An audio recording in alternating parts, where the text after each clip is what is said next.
I think today people worry a lot about the world, about the economy, China, economy in the world, but I'm a very optimistic. When people start to worry, that is the opportunity is. Right? I worry about the blood testing, and she created good things. And I think great innovations, great companies always happen in the tough times. The life's like the music. You have up, you have a down, you have a long, you have a short notes. And I like the American movie. Life is like a box of chocolate. You never know what you're going to get, right? So I'm pretty optimistic. The opportunity in the future for equality is huge, because in the last century, the IT is for big companies. The globalization is for big companies. But now with the technology, we can serve those 80% of the companies that have never been served. We can serve the 80% of the young people that have never been served.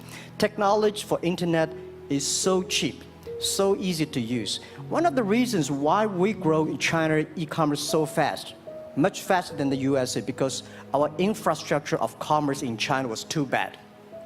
When it is too bad, something happens and goes. Today we are working on the rural areas of China. I can never imagine that China, about 800 million people still live in the rural areas, are farmers. And there are about close to 200 million people. Their income is less than $1 per day. And before the internet, it's impossible for these guys to reach the PC because it's so difficult. Even people like me, I don't know how to use a PC. But now, 80% of the farmers, those people using mobile phones. When I have the mobile phones, the internet, the data, things change a lot. So I'm excited about the future. People always worry. That's the, I love the young kids sitting there and talking about the dream, the hopes, because if they have the hope, we have the hope. That's what I believe. And let's just take what you do.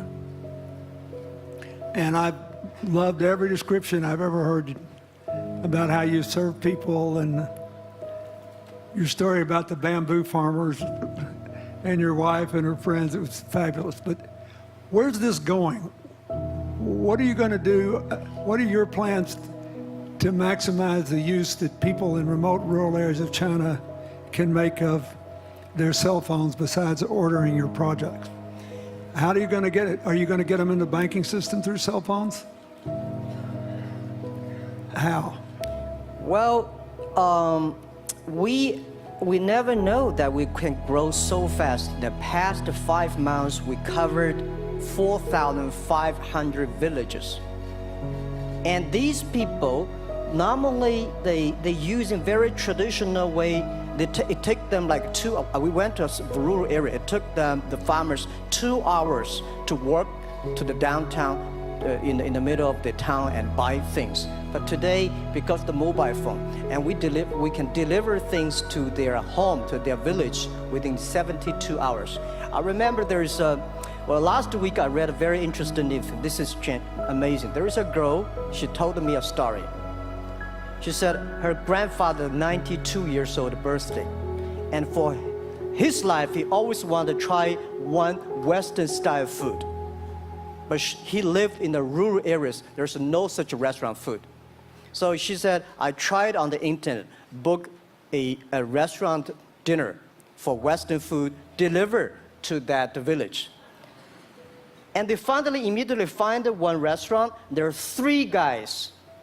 They took like a 3 days bus from Shanghai to that village, made Italian spaghetti and beef for them for this 92 years old birthday.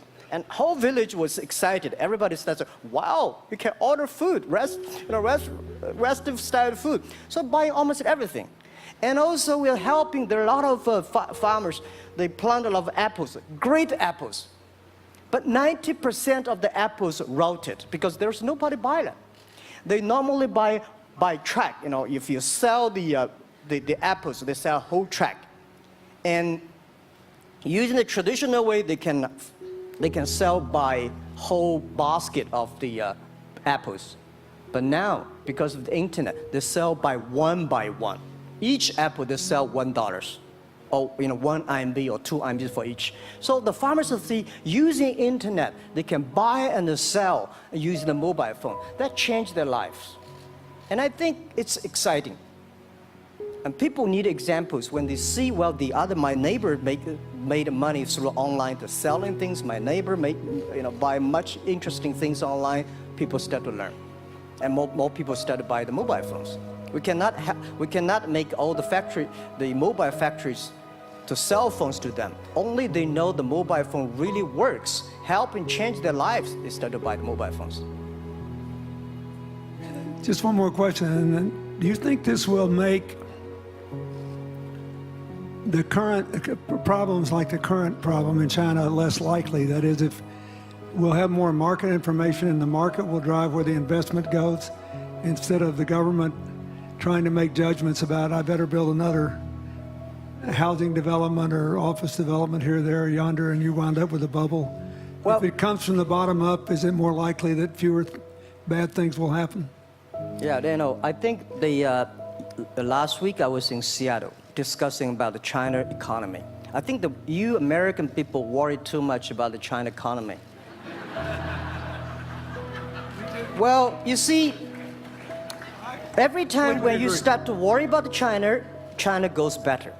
Every time you think China is in problem, we'll get better. But when you have to say, you have a high expectation of China, China always a problem. Like parents have the expectation of the kids, are the same. But there's a big difference between American consumption, because people say, well, the economy is bad, so China consumption will be good low. No, totally different. You Americans love to spend tomorrow's money. And the other people's money, maybe. Or maybe the children's money. We Chinese love to save money. We are probably the largest country, the safe deposit in the whole world because we've been poor for so many years. When we make money, we put in the banks, because someday we know the disaster is coming, so we can spend the money. So when the economy is bad, we still have the money to spend. You guys probably don't. You worry. And the second thing is China been focusing on developing for the past 30 years. China government so strong on investment, so strong on exporting, but they are too weak on the domestic consumptions. Domestic consumption is not driven by government, it's driven by entrepreneurship, driven by the market, not the government. So in the past 20 years, government is so strong. Now they're getting weak. It's our opportunity. It's our showtime to see the market economy, entrepreneurship, how we can develop the real consumption. I think if the China develop the great consumption, we have a 300 million middle class. In next 15 to 20 years, we're going to have 500 million middle class. We need to import a lot. So when we start to import, that's great. I worry a lot when we export. When we export, we got a terrible sky, we have a terrible water, we have a terrible environment. When we start to import, we got to be better. So that's all the great opportunity, guys. Be happy about that. I'm serious. I agree with that. I'm serious, yeah. Worry about yourself, don't worry about the others. The reason some of us worry about China is we depend on you to buy our debt.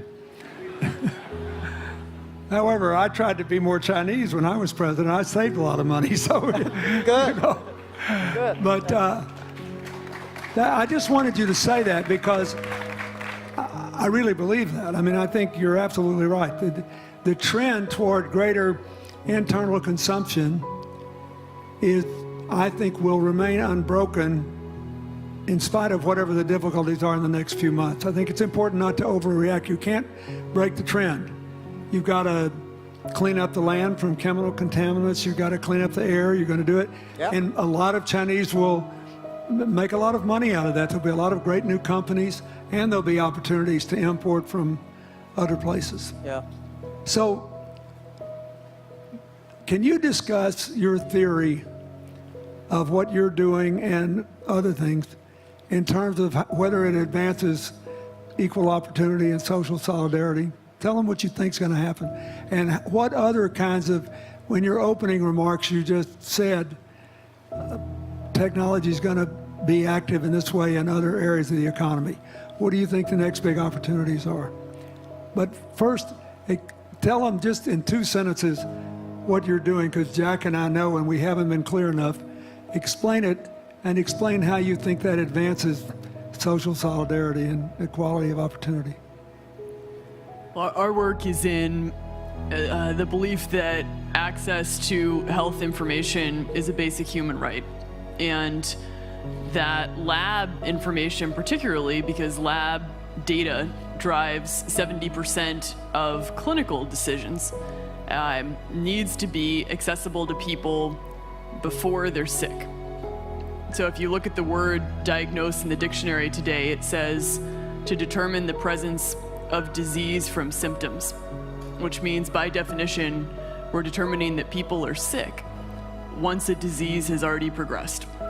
And our work is in being able to make lab testing accessible to people in time for therapy to be effected, and to do that in a way in which every person, irrespective of their insurance status, irrespective of where they live, can afford the ability to get a test done. So that means, in our case, we've invested the last 12 years in now developing hundreds of tests, many of which are less than $10. So $2 tests in the United States. And I think one of the amazing things about this country is that we have such an incredible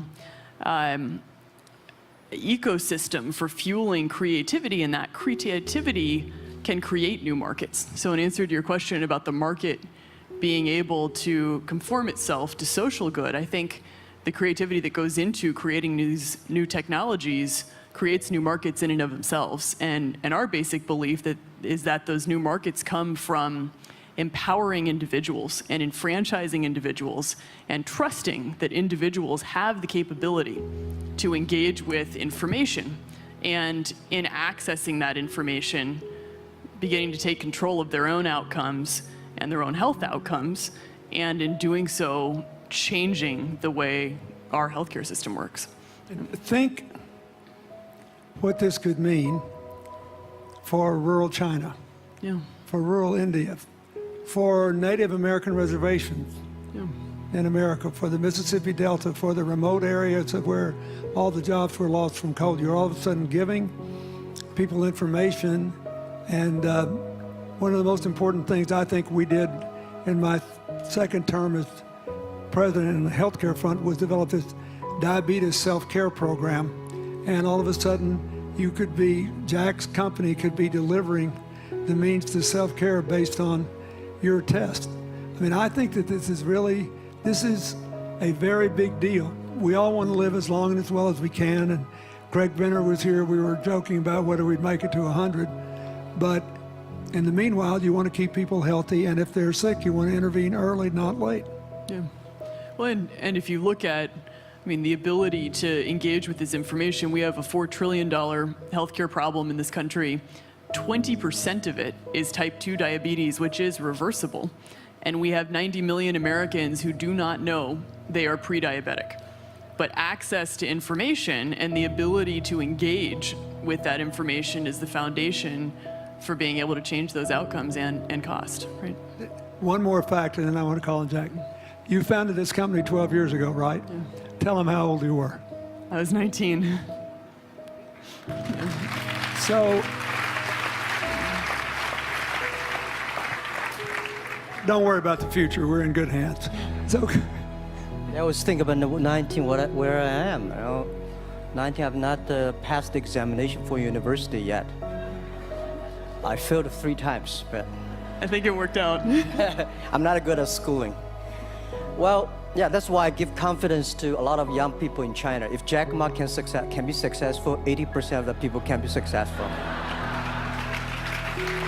People like her, we're jealous. Well, equality, I would like to make a little bit of technology helping, because yesterday I was joining the UN Women Conference about gender equality.